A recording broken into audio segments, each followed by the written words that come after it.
본 방송에서 제공하는 보험 정보는 투자 판단에 대한 조언입니다. 보험, 펀드 등의 가입은 투자자 자신의 판단과 책임에 따라 그 결과가 투자자 본인에게 귀속됨을 양지하시기 바랍니다.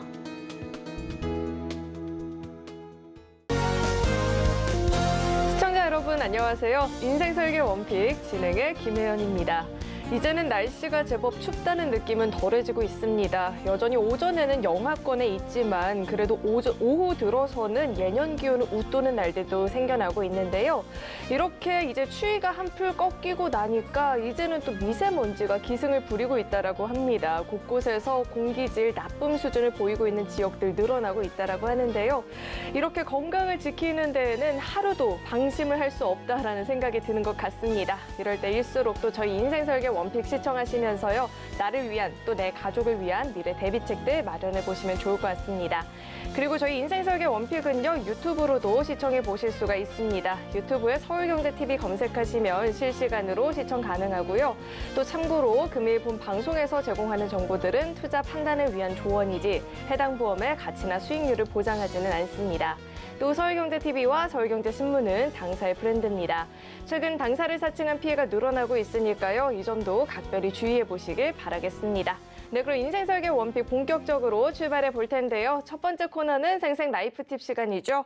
오늘은 김경아 전문가님께서 인류의 변곡점 그리고 보험의 변곡점이란 주제로 강의를 준비해 주셨다라고 하는데요. 어떤 보험이 현재 변곡점에 놓여져 있으며 우린 이 시기에 어떤 전략을 취해보는 게 좋을지 강의 지금 바로 확인해 보시죠.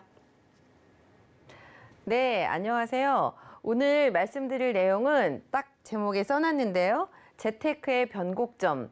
여러분들도 실감 많이 하실 것 같은데요. 작년 하반기부터 금리가 막 그 베이비 스텝에서 막 슈퍼 스텝으로 막 갑자기 올라가고 우리나라도 덩달아 막 출렁거리고 이 짧은 기간에 느낄 수 없는 아주 고점과 막 갑자기 추락하는 이런 시대에 지금 와 있습니다. 그럴 때 우리가 어떻게 재테크를 확실하게 해야 할지에 대해서 오늘은 돈의 흐름에 대해서 말씀을 드리려고 자료를 준비를 해왔습니다. 오늘 제가 준비한 자료를 천천히 저하고 하나하나 꼼꼼히 살펴보도록 하겠습니다. 첫 번째 제가 질문을 드릴 텐데요. 금리가 13.7% 어떻게 느껴지세요? 와, 대한민국이 난리가 나겠죠. 뭐 3천만 명, 4천만 명 달려갈 것 같습니다. 그런데 이 13.7%에 숨어있는 작은 글씨를 한번 살펴볼까요? 행운 번호가 당첨이 되는 로또처럼 뭔가를 당첨하는 것을 매주 발행을 해드리는데요. 이 행운 번호에 당첨이 되면 13.7%, 그렇지 않으면 그냥 3.7%입니다. 그것도 12개월밖에 안 된다는 거죠. 작년 연말부터 올해 초까지 고금리 상품들이 많이 나왔는데 이거를 5년, 7년, 10년 이렇게 확정으로 주기는 어렵죠. 6개월에서 뭐 1년 혹은 간혹 길게 있기는 하지만 어쨌든 그 안에 숨어있는 13.7%다. 이것만 보면 큰일 난다는 사실, 숨어있는 작은 글씨를 잘 보셔야 될 것 같습니다. 두 번째, 이런 상품이 있었어요. 시중에 나왔었던 건데요. 금리가 최고 9%까지 준다고 합니다. 그리고 이것도 역시 12개월까지. 그런데 밑에 조그만 글씨를 하나 더 보니까 어떤 게 써 있냐면요.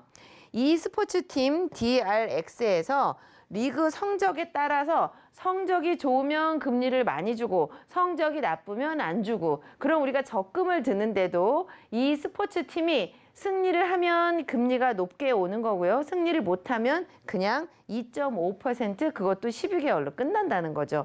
이것처럼 이렇게 급변하고 우리나라가 사실은 저금리, 저성장 시대로 와 있잖아요. 그래서 이 고금리를 굉장히 긴 시간 동안 보장받기는 불가능한 시대에 왔다. 이런 상황을 먼저 아셔야 될 것 같아요. 그래서 작년에 연말부터 뭐 집값, 주식 여러 가지 불안한 상황들 많이 보시죠. 그래서 현실을 보시면은 대부분의 돈의 흐름이 어디로 갔나 따져보면 은행으로 많이 간 거 사실입니다. 그런데 여러분들 그때 고금리 은행 많이 쫓아갔는데요. 이거 한번 보실까요?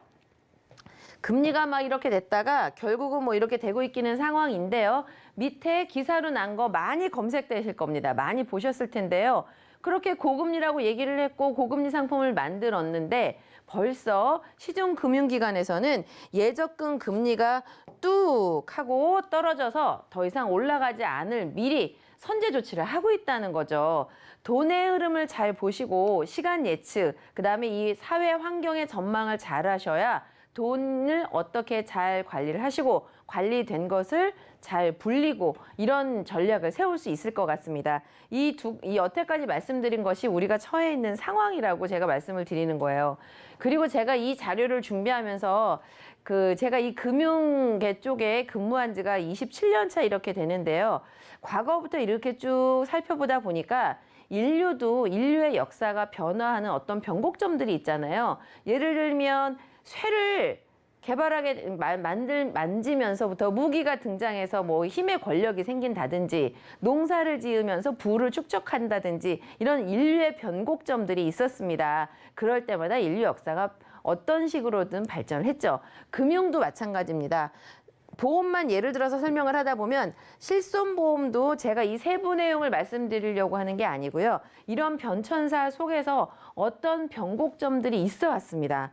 영리하신 분들, 이 시기를 잘 타신 분들, 그리고 예견을 잘하신 분들은 때마다 유리한 것들을 다 취하고 아직까지도 좋은 것, 유리한 것을 유지하시고 계신 분들도 계세요. 그리고 역시 진화하는 종신보험이라고 해서 어디든지 검색하면 바로바로 나오는 건데요. 예전에 90년대 초반, 2000년대 초반 나왔었던 여러 가지 다양한 상품들은 그 시대의 통계와 그 시대의 사회 환경을 담고 있습니다. 그래서 보험을 인류에 빗대어서 그림으로 만들어 놓은 이런 그림들도 많은데요. 이렇게 종신보험도 진화를 했습니다. 그러면 실손보험과 종신보험뿐만이 아니라 모든 금융상품들이 이런 사회의 변화에 맞춰서 계속해서 진화하고 있다는 거죠. 우리는 그럼 어떤 전략을 취해야 할까? 제가 뭐 배경 설명은 간단하게 하도록 하고요. 지금 빨리 선점해야 되는 이런 재테크의 변곡점에 와 있기 때문에 오늘은 해답을 드리려고 말씀을 드리는 겁니다. 보시면 찬스예요. 기회를 잡으셔야 됩니다. 어떤 기회냐면 어떤 금융상품을 다 떠나서요. 제가 이 업계 보험 쪽에 27년 있었다고 말씀드렸잖아요. 은행보다 높은 금리의 보험회사에서 단기간에 이렇게 이자를 더해서 주는 게 나오기가 쉽지 않거든요. 그런데 이렇게 보시면 7년 동안 납입을 하고 끝내는 겁니다. 그런데 7년만 딱 납입을 했는데 109.9%, 약 10%에 가까운 확정적인 이자를 정확하게 받을 수 있는 거예요. 예를 들어서 이런 거죠. 내가 1,000만 원을 총 납입을 했어요. 내가 부은 돈이 1,000만 원이다. 그러면 확정적으로 100만 원에 가까운 돈을 이자로 받는 거예요. 그럼 좀 키워볼까요? 1억을 납입을 하시면 거기에다가 내가 이자로 받는 거는 9,900만 원, 9.9%니까 약 1,000만 원에 가까운, 990만 원, 약 1,000만 원에 가까운 10%에 해당하는 확정이자를 받는 거예요. 그리고 10년 납입을 했을 때는 보시면 13.3%가 확정적으로 이자가 붙는다는 거죠.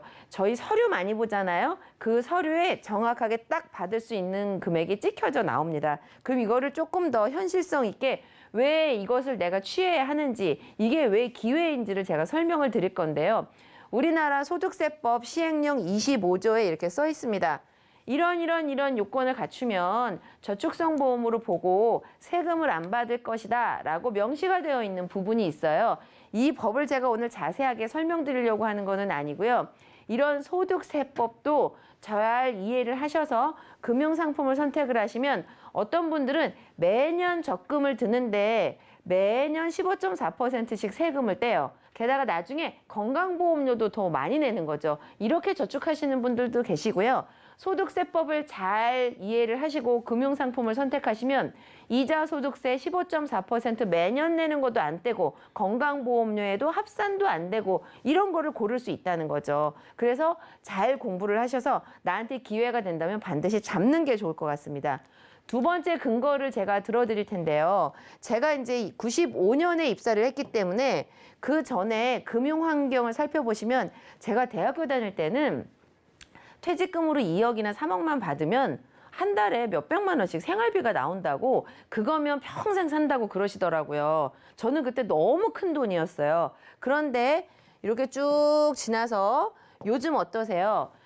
여러분들 많이 보셨던 응답하라 1988에 나와서 그 아버지가 얘기하잖아요. 요즘 금리가 떨어져서 15%야 막 이런 얘기하는데 우리나라에 두 번 다시 그런 금리가 올까요? 금리는 계속 이렇게 변할 수밖에 없습니다. 그런데 이렇게 IMF라든지 2008년의 금융위기 이런 사태들도 겪어오면서 비과세의 조건들이 몇 년 텀으로 변하는지를 예의주시하셔야 돼요. 이거는 제가 내용을 말씀드릴 게 아니고요. 이 시행령이 몇 년 단위로 바뀌었는지 기간을 제가 알려드리려고 하는 건데요. 여기에는 4년 만에 비과세 기간이 늘어났습니다. 또다시 2년 만에 다시 또 늘어났죠. 여기에는 IMF 특수 상황이기 때문에 잠시 완화시켰다가 다시 한번 강화되는데 3년 만에 늘어나고 그 다음에 3년 만에 10년이 됐습니다. 그 다음에 또다시 한 9년 만에 이번에는 기간을 늘리는 게 아니고 금액을 제한하고 있습니다. 일시납은 2억, 월납은 무제한까지. 그래서 2013년에 이 법이 생겼기 때문에 아마도 제가 예측컨대 올해가 2023년이잖아요. 요 직전에 어떤 금융상품을 선택하셨던 분들 만기가 도래되는데요. 지금 생각해 볼까요? 이런 금융상품이 없습니다. 만기가 됐지만 비과세로 들어갈 수 있는 게 제한이 생겨버렸어요. 그런데 그 이후에 또다시 4년 만에 더 강화됐습니다. 월납은 150만 원, 일시납은 1억이라는 이 제한 조건이 생겼죠. 지금 쭉 말씀드린 3년, 4년, 9년, 3년, 4년마다 계속해서 법이 점점 강화되는데 제가 여러분들한테 질문을 드리려고 해요. 그럼 마지막으로 법이 바뀐 게 2017년에 법이 바뀌었습니다. 지금 2017년 2월 3일에 만들어진 법에 의해서 세금을 내고 있거든요, 우리가. 그런데 앞으로 이 법이 안 바뀌고 평생 갈까요? 그러지 않을 것 같아요. 어떤 특수한 상황이 아니라면 이거 지금처럼 이 추이대로 점점 더 강화되는 쪽으로 갈 것 같습니다. 그렇다면 2013년 이전에도 혹이었죠. 어떤 금융상품을 선택할 때. 지금도 저는 시간이 많지 않은 것 같아요. 자산이 많이 있고 저축을 하고 돈을 모으고 이러려고 하시는 분들은 월급 받아서 건강보험료 떼고 못 떼고 이러면 정말 아깝잖아요. 그런데 나중에 연금이라든지 돈을 모았는데 그것마저도 세금을 뗀다 그러면 너무 억울할 것 같아요. 법이 어떻게 될지를 한번 여러분들 잘 생각해 보시기 바랍니다. 그래서 지금 기회가 될 때 비과세에 해당하는 거는 4인 가족이면 4인 모두가 통장을 하나씩 가지고 있는 게 저는 바람직하다고 생각을 해요. 다음은요. 현재는 시행되고 있지 않는 법이에요. 어떤 거냐면 제목이 금융투자소득세라고 하는 건데요. 금융상품에 투자를 해서 이득이 생기면 주식이든 채권이든 뭐든 아무튼 이자가 발생됐다. 투자를 했는데 돈을 좀 벌었다. 그러면 모두 소득세를 떼겠다는 법을 이미 만들었는데 지금 시국이 흉흉하니 2025년까지 유예 기간 중에 있습니다.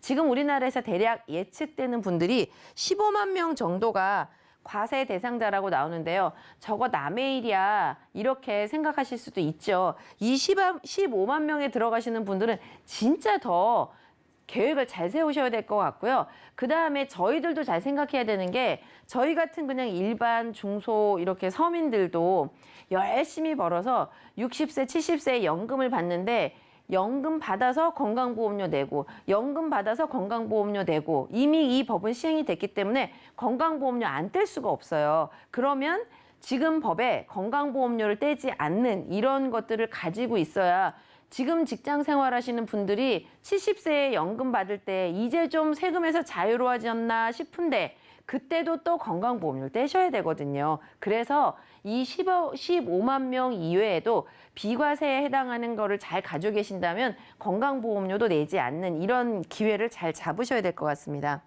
10% 이자를 맨 첫 번째 말씀드리고 중간에는 제가 왜 그것을 가지고 있어야 되는지 배경을 설명을 드렸어요. 10% 이자를 한번 보겠습니다. 9,240만 원을 내시면 이자만 914만 원이 생기는 거예요. 그리고 이거를 7년에 생긴 거기 때문에 나누기 7년을 하면 1년 이자가 얼마라는 게 나오죠. 그래서 대충 달리로 계산한 것을 뒤에 다시 한번 보여드릴 텐데요. 달리로, 연달리로 계산을 하면 18% 정도가 되는 겁니다. 우리가 달리 복리를 중학교 다닐 때 옛날에 배웠는데 현실 생활에서 내가 저축을 하는 금융상품을 여러 개를 갖다 놓고 비교를 하려면 쉽지가 않아요. 그래서 제가 대신 계산을 해왔죠. 이거는 이제 여러 연령대에 확정적으로 몇 퍼센트를 받을 수 있을지를 제가 보여드리려고 가지고 왔는데요. 역시 나이가 어릴수록 기회가 좋습니다. 15세인 사람은 본인이 가입하는 건 아니고 아마도 엄마가 뭐 10만 원, 20만 원 이런 걸 해주겠죠. 그런 분들은 7년만 딱 지나고 나면 10% 이자를 확정적으로 드릴 건데요. 보이시죠? 111%, 110%, 50대로 오면 109%, 뭐 이렇게. 이 금리는 경우에 따라서 더 많이 주고 어떨 땐 떨어지고 이게 아닙니다. 가입 당시 상품에 해당되는 약관에 적용을 받고 있기 때문에 이거는 언제 어떻게 뭐 법이 바뀐 거나 상관없이 그냥 확정적으로 받는 거예요. 그렇다면 이 확정적인 것이 세금을 하나도 안 내고 건강보험료도 안 낼 수 있다. 이러면 정말 저는 굉장히 큰 기회인 것 같습니다. 수익률보다 더 중요한 것은 10%의 수익률 물론 굉장히 좋죠. 그거보다 더 중요한 거는 제가 생각하기에는 건보료를 내지 않는 거, 이자소득세를 안 내는 거, 게다가 비과세라는 제도는 내 금융상품이 오픈돼서 모든 내 사업소득이나 근로소득에 합산되지 않는 거기 때문에 이것이 굉장히 파워풀하다고 저는 생각을 하는 거예요. 그 다음에 굉장히 큰 메리트인데요. IMF 때도 환율이 막 급등락하고요. 그 다음에 근자에는 코로나 직후에 우리나라 환율이 너무 막 올라가지고 뭐 해외 나갈 엄두도 못 내고 외국에 수출 수입하시는 분들 엄청나게 막 큰 위기가 오고 이랬었거든요. 7년 동안 납입을 하시고 난 다음에 이자는 10%로 받았습니다. 그 다음에 추가로 그 당시에 기회를 드릴 거예요. 환율이 나한테 유리하면 달러로 받으시는 거예요. 환율이 나한테 불리하다. 그러면 그냥 원화로 받으시면 됩니다. 그 기회가 나한테 있기 때문에 원화로 선택할지 달러로 선택할지 내가 원하는 대로 하실 수가 있다는 거죠. 연세가 높으신 분들은 외국에 나가는 게 자유롭지 않지만 우리 자녀 세대 한번 볼까요? 우리 손주 세대들 한번 볼까요? 외국에 나가고 공부하는 거, 여행하는 거, 어학연수, 휴가 때마다 외국 나가는 거 굉장히 많거든요. 그 친구들이 매번 환전할 때마다 은행에서 환전 수수료 1.7% 내지는 우대금리를 받기는 하는데 이 상품에서 달러를 받을 때 환전 수수료는 1,000원당 2원밖에 안 내요. 1.7%인데 0.2%밖에 안 되기 때문에 1.7%를 0.2밖에 안 되니까 달러로 돈을 필요할 때마다도 매번 훨씬 더 이득이라는 거죠. 기회를 두 개를 다 드릴 테니까 원하는 대로 선택을 하라고 하면 내가 유리한 쪽으로 선택하는 건 좋죠. 여기에서 조금 더 그 이해가 빠르신 분들은 아마 선택을 하실, 만약에 내가 돈을 찾는 시기, 7년이든 8년이든 9년이든 10년 안 물어봐요. 그 시기에 환율이 엄청나게 나한테 유리해졌다. 거기에서 얻는 환차익은 덤으로 드리는 겁니다. 이 10%하고 상관없이. 그렇기 때문에 아까 말씀드린 18%가 어떻게 되는지를 요거 제가 같이 계산기 놓고 계산할 건 아닌데요. 그냥 예를 들어서 이런 플로우로 되니까 나중에 유튜브로 다시 한번 돌려보실 때 이 부분만 다시 한번 반복해서 보시거나 아니면 딱 정지시켜 놓고 아마 계산기나 종이 갖다 놓고 계산해 보셔도 될 것 같아요. 보시면 7년 동안 총 납입하시는 게 100만 원씩 8,400만 원을 내게 돼요. 근데 확정적으로 받는 게 9,231만 6천 원을 받게 되거든요. 그러면 7년 동안 총 받은 이익이 831만 6천 원이잖아요. 이거를 7년으로 나눴더니 1년치 이자가 118만 8천 원입니다. 그러면 여러분한테 말씀드려 볼게요. 100만 원짜리 저축을 12달을 했어요. 그러면 총 낸 원금이 1,200만 원이 되겠죠. 그러면 1,200만 원 내고 더하기 이자로만 118만 8천 원을 원금 1,200만 원 내서 은행에 한번 가보세요. 이자 뭐 몇십만 원? 그것도 뭐 세금 떼고 이러면은 100만 원씩 12달 모아서 내가 손에 쥐는 이자가 2, 30만 원도 안 되는 게 요즘 저축이거든요. 그런데 7년 동안 받은 830만 원을 7년으로 나누기 하니까 1년에 받을 수 있는 이자가 이렇게 된다는 거죠. 그래서 이거를 달리로 계산을 하게 되면 18.3% 이자의 효과가 있는 겁니다. 그런데 이제 이 상품의 가장 획기적인 건 또 저는 여기에 있다고 보는데요. 7년이나 10년 돼서 내가 뭐 다 찾아가든 달러로 찾아가든 일부 인출을 하든 뭐 편하신 대로 다 하시면 돼요. 그런데 계좌를 완전히 소멸시키지만 않고 그냥 유지만 하신다면 연봉이 2.5%를 내가 살아있는 평생 동안 다 해드리는 거기 때문에 이것도 앞으로 세상이 어떻게 변할지 모르는데 지금 가지고 있는 내가 선택한 이 2.5%가 내가 80살, 90살, 100살 될 때까지 평생도록 2.5% 그러면 다시 이것도 15년, 20년 이후의 수익률로 한다면 연봉리 상품으로 굉장히 높은 수익률을 가져다 드릴 겁니다. 금액 예시는 두 번째 이거 자세하게 하지는 않을 건데요. 역시 7년 동안 납입을 하고 나는 돈 안 내고 가만히 기다리시고 그냥 묵혀만 두는 건데 그 이후에 늘어나는 3년 이후에 거치 시에 이자 부분에 대해서 50% 이자가 더 붙고 게다가 세금을 하나도 안 뗀다는 거죠. 물론 건강보험료에도 포함이 안 됩니다. 이렇게 해서 환급률과 이자 계산을 조금만 멈춰놓고 이렇게 계산기를 두드려 본다면 올해 한 1년 동안은 제가 보기에는 이 금융 그 전체 환경에서 굉장히 획기적인 이런 재테크의 변곡점이 온 것 같아요. 인류 역사도 어떤 기발한 발명품을 발견하는 게 별로 중요하지 않습니다. 그 발명품을 수용하는 사람의 몫인 거죠. 축음기가 처음에 개발이 될 때도 음악을 녹음하는 데 사용하려고 만든 게 아니었는데 결국은 음악을 활용하는 데 축음기가 훨씬 더 폭발적인 이 효과를 보고 있잖아요.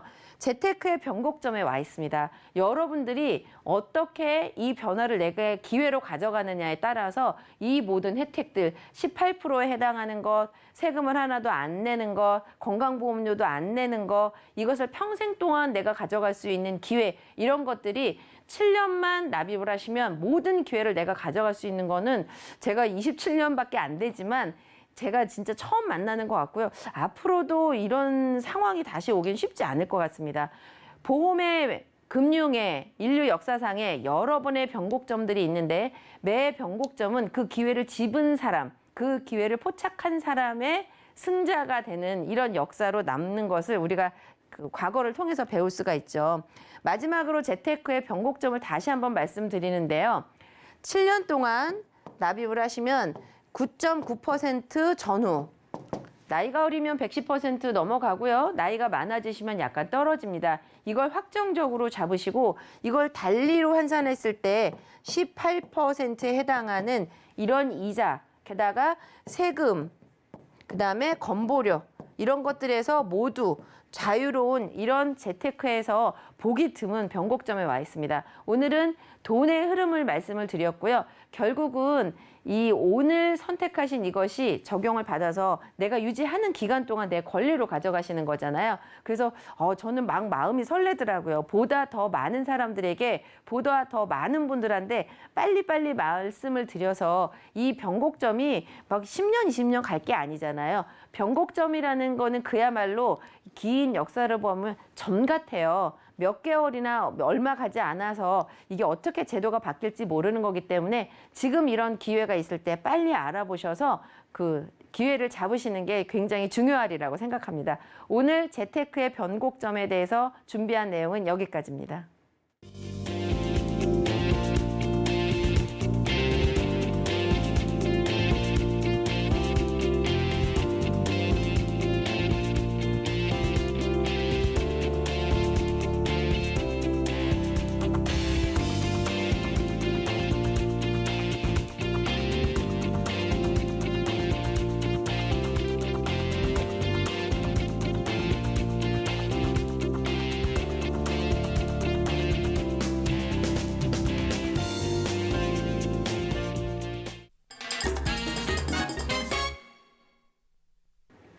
인생 설계에 있어서 무엇보다 중요한 건 현명한 선택이 되겠죠. 오늘도 그 선택에 도움을 주실 두 분의 전문가님 모셔봤습니다. 김경아 전문가님 계속해서 함께해 주시고요. 안수현 전문가님 자리에 나와 계십니다. 두 분 어서 오세요.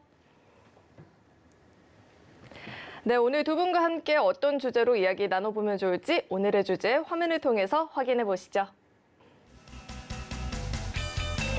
오늘의 주제는 내 가족을 위해 꼭 필요한 보험입니다. 가족 구성원이 단촐해지면서 혹시 남게 될 내 배우자, 자녀를 위해 든든한 보험 마련하는 경우 많으시죠. 이런 이유로 마련하는 보험이 필요 없는 보험이었다면 얼마나 당황스러울까요? 처음부터 우리 가족에게 꼭 필요한 보험을 알아보는 방법이 있다고 하니까요. 관련해서 우리 안수현 전문가님과 이야기 나눠보도록 하겠습니다. 왜 보험에 전혀 관심이 없던 분들도 결혼을 하거나 자녀가 생기면 꼭 한번 보험을 들여다보는 것 같은데 좋은 전략이 있다라고 해주셨는데 오늘의 주제 선택해 주신 그 이유부터 먼저 짚어주시죠. 네, 오늘의 주제를 선택한 이유는요, 사연을 주신 시청자 같은 경우는요, 40대 가장입니다.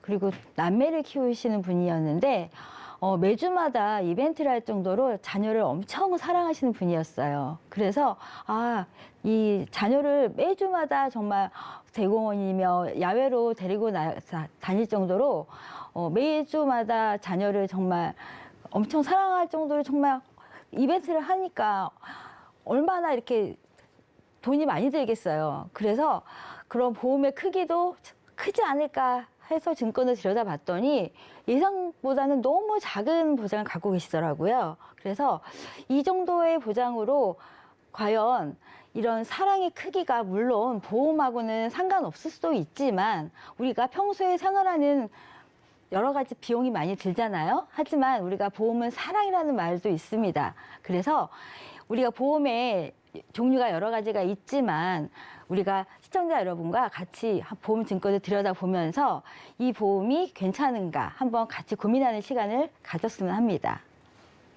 네, 저도 방송을 하면서 여러 가지 사례를 만나봤지만 여전히 도대체 어느 정도 금액에 어떤 보험을 가입을 해야 가장 좋을까 하는 데는 의문이 들거든요. 우선 그렇다면 이 구체적인 사례부터 만나봐야겠죠? 네, 지금 시청자분께서 갖고 계신 보험은요, 예전에 준비를 하셨어요. 그래서 실손보험이 준비되어 있고요. 정말 가장 기본적인 것만 딱 준비하셨더라고요. 한 달에 적정한 보험료는 얼마 정도라고 생각하시나요? 앵커님께서는. 수입에 따라서 좀 그렇죠. 다르겠지만 뭐 네. 그래도 너무 부담은 되지 않는 선에서 준비해야겠죠. 한 가정의 가장이라면 그래도 적어도 사망보험도 있어야 되고요. 그리고 병원비도 있어야 되고, 그리고 여러 가지 이제 질병이나 뭐 다치는 거에 대한 준비가 각각 보장이 되어야 되는 게 일반적인 생각일 텐데 지금 이제 자막이 나갈 건데요. 이분의 보장 같은 경우는 정말 기본적인 것만 준비하셨습니다. 실손보험 들어가 있고요. 그리고 상해에 대한 사망만 들어가 있으시고요. 암진단금, 그리고 뇌 쪽에 관련된 뇌졸중 진단금, 그리고 심장에 관련된 급성 심근경색 진단금, 그리고 수술비는 16가지에 대한 질병 수술비 이렇게만 딱 준비하셨어요. 그리고 더 놀라운 거는요. 다행히 일찍 준비하셨기 때문에 보험료가 아주 저렴한 5만 원 정도의 보험료예요. 물론 일찍 준비하셨기 때문에 보험료가 저렴할 뿐이지 앞으로는 보험료가 이제 계속 오를 수도 있다는 건 단점이긴 하지만 한 가정의 가장이 이 정도의 보장으로 만족할 수 있을까 하는 게 문제점을 제가 한번 제기를 할 수가 있습니다.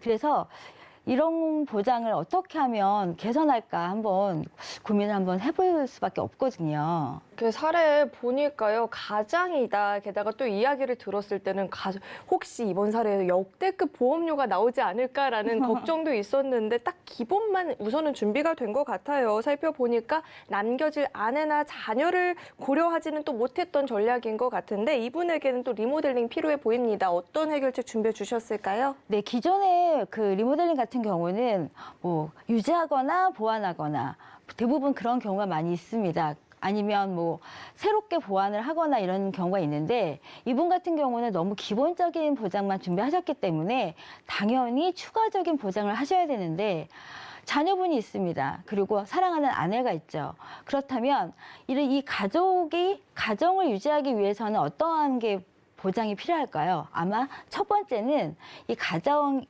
유지하기 위해서는 가장의 부재가 가장 중요한 필수 조건일 거예요.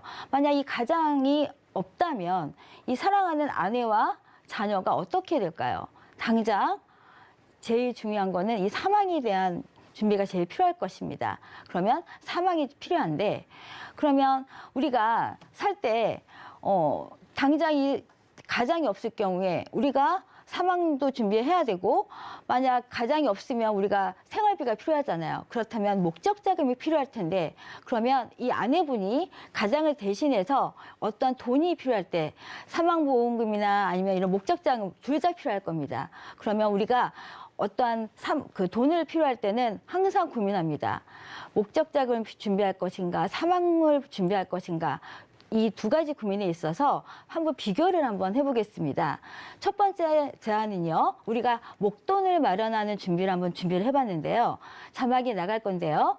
목돈을 준비하는 데 있어서 제안은 우리가 대부분의 사람들이 길게 납입하는 거는 유지를 못 하시는 분이 대부분이기 때문에 7년으로 잘랐습니다. 7년으로 납입을 했을 경우에 우리가 7년을 납입을 했을 경우에 4,200만 원입니다. 총 납입보험료가요. 왜냐하면 보험료를 한 달에 50만 원 정도는 납입을 하셔야죠. 최소한. 그럼 4,200만 원인데요. 이 4,200만 원은 내가 최소한 납입보험료고요. 만약 중간에 납입하시고 나중에 이 목돈을 쓰시다가 사망을 한다. 그러면 돈 납입한 연금 이외에 사망보험금을 받을 수가 있는 거고요. 그리고 7년 납입한 이후에는 연금이라는 거는요. 오래 돈을 굴려야지만 금액이 커지는데 이 연금이다 보니까 7년 이후에는 돈을 모았다 하더라도 금액이 100%가 되지가 않습니다. 그래서 4,073만 원이라는 해지환급금이 있을 수가 있고요. 만약 100세까지 연금을 받는다 가정을 하면 이 금액은 9,157만 원이라고 할 수가 있고요. 요즘 같은 경우는 종신보험이 길게 내는 경우도 있지만 7년에 100%가 넘는 종신보험이 있습니다. 그러면 두 가지 제안으로 두 번째 자막이 나갈 건데요. 7년 만에 100%를 넘는 환급률을 하는 종신보험입니다.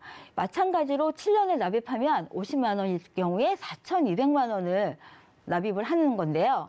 7년째 납입을 하면 이 경우 같은 경우는 납입한 이후에 해지 환급률이 4,619만 원이 되는 거고요. 만약 7년 안에 사망을 한다 하더라도 사망보험금을 따로 받을 수가 있는 거고요. 7년 이후에도 계속 이 보험금을 놔둔다 하면 사망보험이 계속 체증되는 이런 구조로 되어 있습니다. 앞서 말씀드린 그 연금 같은 경우는 사망보험금이 만약 연금을 받다가 사망을 한다면 연금액을 제외한 보험료가 사망보험금으로 남지만 이 보험 같은 경우는 종신보험이기 때문에 사망보험금을 받을 수가 있는 거고요. 7년을 납입한다 하더라도 해지환급률이 100%가 넘기 때문에 더 유리하다고 할 수가 있고요. 만약 70세 연금을 만약 전환을 한다 하더라도 환급률이 6천만 원이 넘기 때문에 만약 종신보험과 연금을 비교한다고 한다면 연금 같은 경우는 길게 납입을 하셔야지만 굴러가는 시간이 많기 때문에 유리하지만 정말 그 종신이나 이런 사망보험의 값으로는 해지환급률이 높은 거를 선택하는 게 더 이 배우자 입장에서는 더 좋은 선택이 아닐까 생각하는 거고요.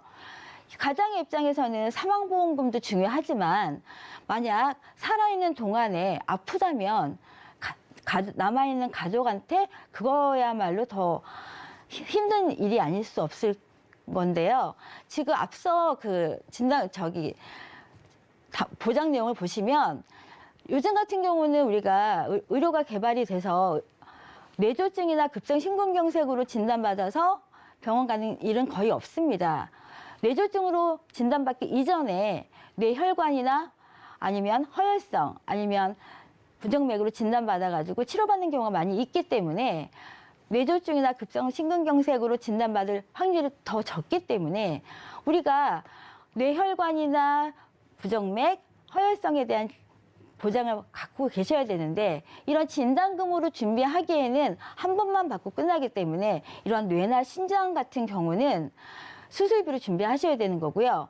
우리가 첫 번째 사망 원인은 뭘까요? 아마 암입니다. 우리가 여기에 앞서서 우리가 그 다음 장면에 나올 건데요. 40대의 사망 원인이 어떤 걸까요? 첫 번째는요, 암입니다.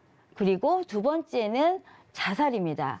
우리가 IMF를 겪고 요즘 코로나를 겪으면서 40대 분들이 건강 악화나 아니면 실직률이 많고 그거에 따른 스트레스로 인해서 자살률이 많이 높아졌습니다.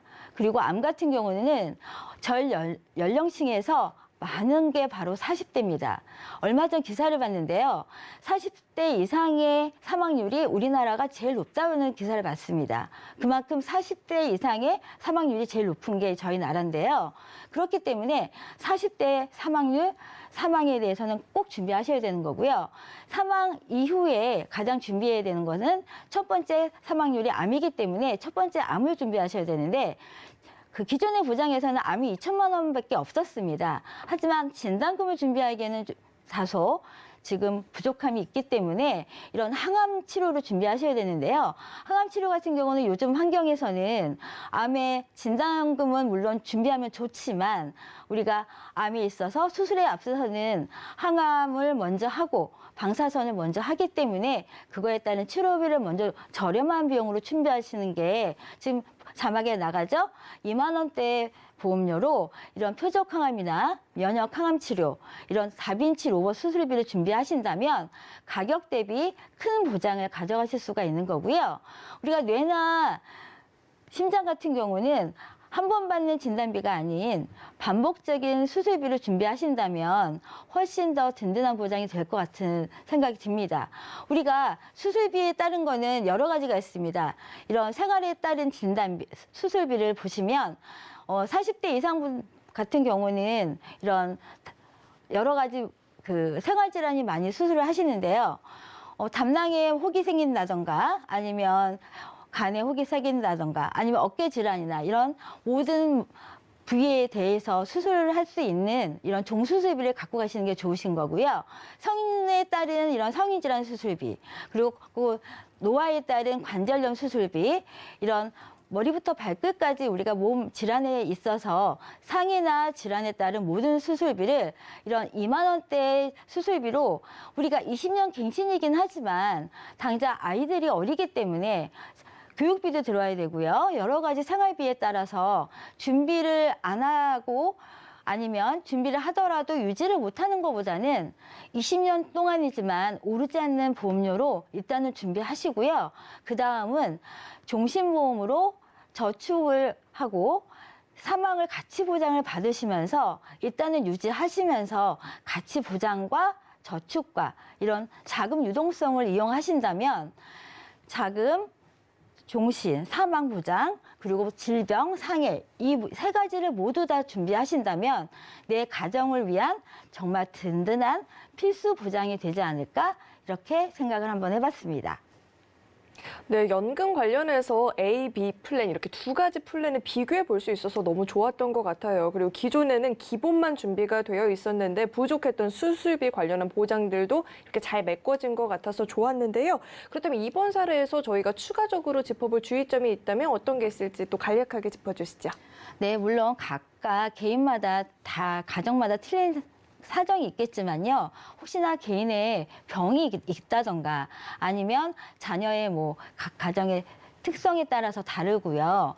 특히나 종신보험 같은 경우는 여러 가지 특성이 많이 있습니다. 만약 중간에 납입하다가 해지환급금이 없는다던가 아니면 이런 종신보험을 선택할 때 유의사항을 한번 꼭 살펴보시고요.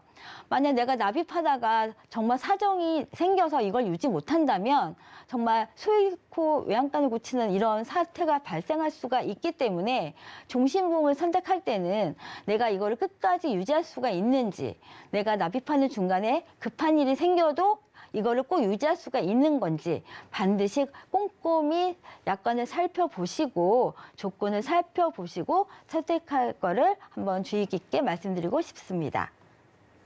남겨질 가족들의 안정적인 생활도 중요하지만 무엇보다 이 현재 우리 가족에게 필요한 또 보험 전략은 어떤 게 있을지도 짚어볼 필요가 있을 것 같습니다. 네, 참고로 금일 본 방송에서 제공하고 있는 정보들은 투자 판단을 위한 조언이지 해당 보험의 가치나 수익률을 보장하지는 않는다는 점 참고해 보시길 바라겠고요. 저희는 이어서 검색어 Q&A 시간으로 넘어가 보겠습니다.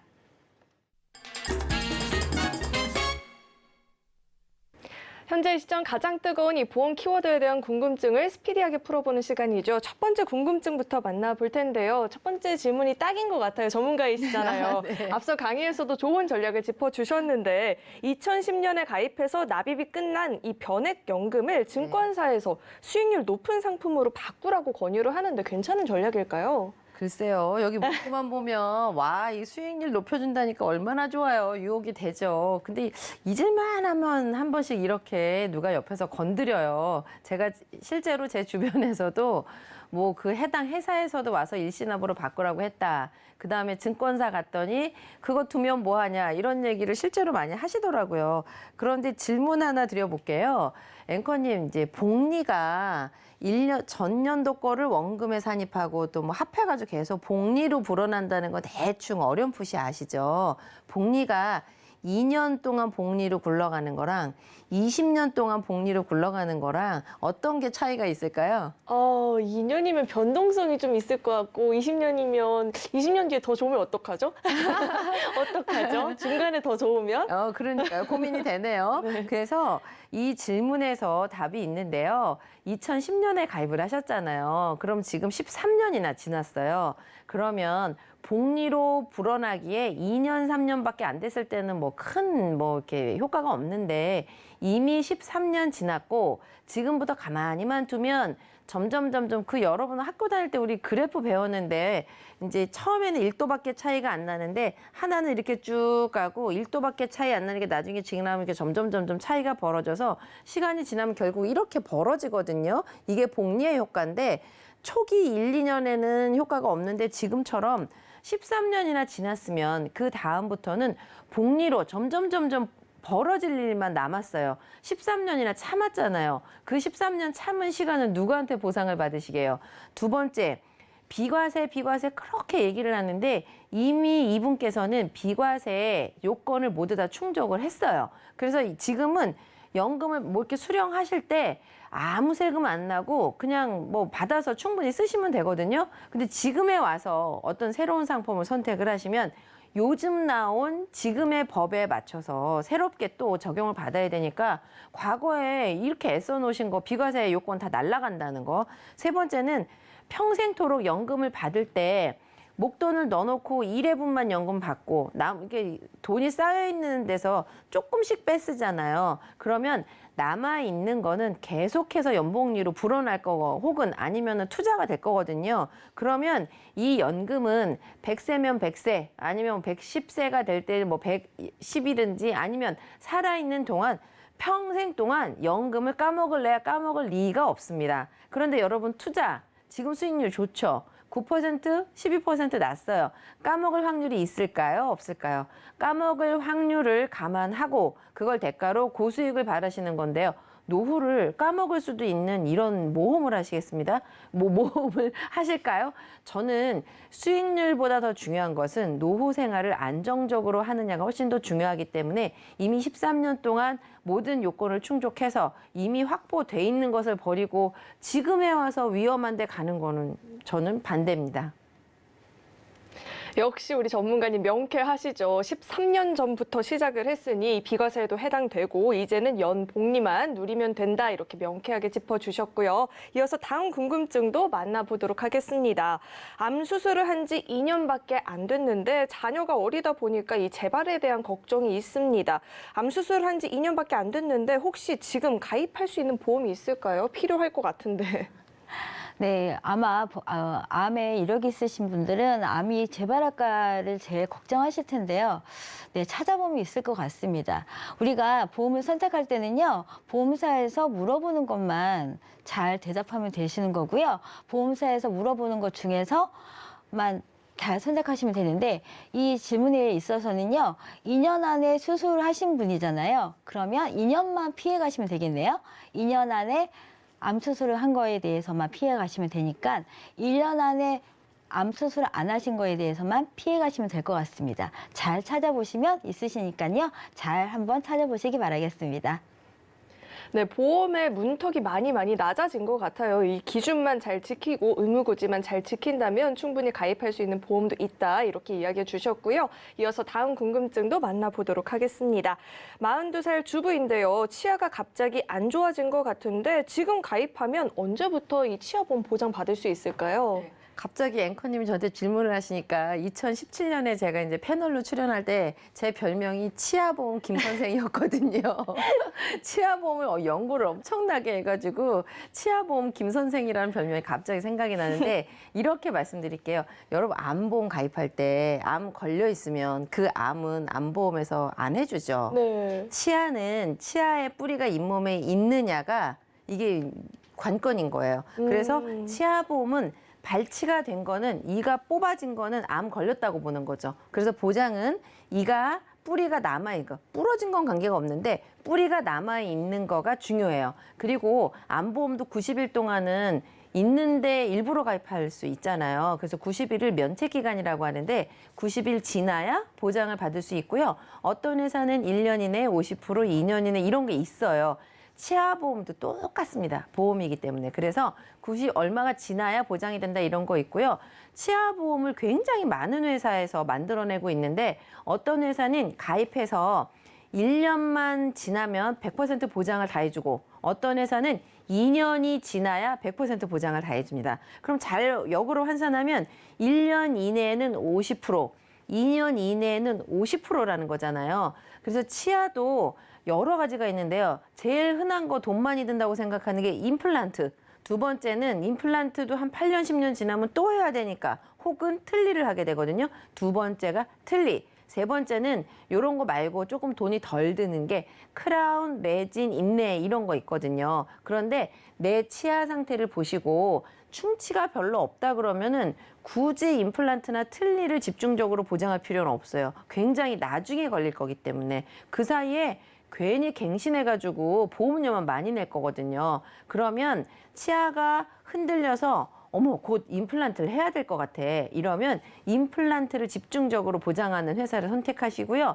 1년 이내에 50%만 하는 이런 회사를 고르셔야 되고 나는 충치가 별로 없는데 혹시라도 땜질하거나 뭐 이렇게 뭐 레진, 크라운을 할 것 같다. 그러면 임플란트를 높게 하는 것보다는 충치 치료에 관련된 보장을 만들 수가 있어요. 그래서 치아보험이 딱 정해진 것만 내놓는 회사가 있고요. 어떤 회사는 15년 갱신도 있고 어떤 회사는 5년 갱신도 있고 갑자기 어려워지죠. 그래서 2개, 3개 이상의 견적을 받아보면 거기 써 있어요. 15년 갱신, 5년 갱신, 그다음에 여기는 특약이 없는데 여기는 특약이 있는데 그거를 보시고 어머 나는 이를 뺄 것 같은지 그럼 임플란트 쪽으로 충치가 별로 없는데 이제 썩을 것 같아. 그러면 치료 집중으로 이렇게 나한테 맞는 것을 고르시려면 조금 노력하셔야 되는 게 한 2-3개 이상의 회사를 서로 다른 회사의 상품을 견적을 받아보시면 조금만 한 뭐 5분, 10분만 신경 쓰시면 제가 말씀드린 거를 잘 기억을 하시고 살펴보시면은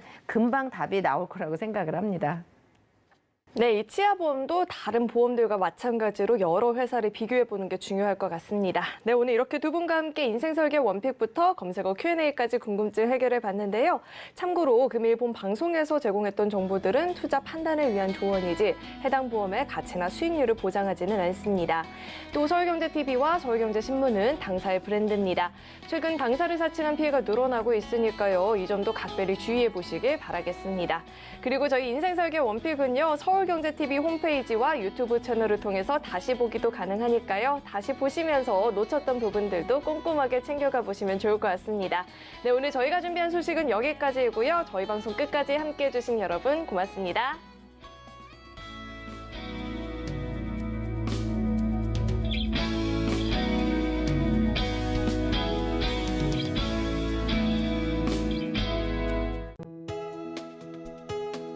본 방송에서 제공하는 보험 정보는 투자 판단에 대한 조언입니다. 보험, 펀드 등의 가입은 투자자 자신의 판단과 책임에 따라 그 결과가 투자자 본인에게 귀속됨을 양지하시기 바랍니다.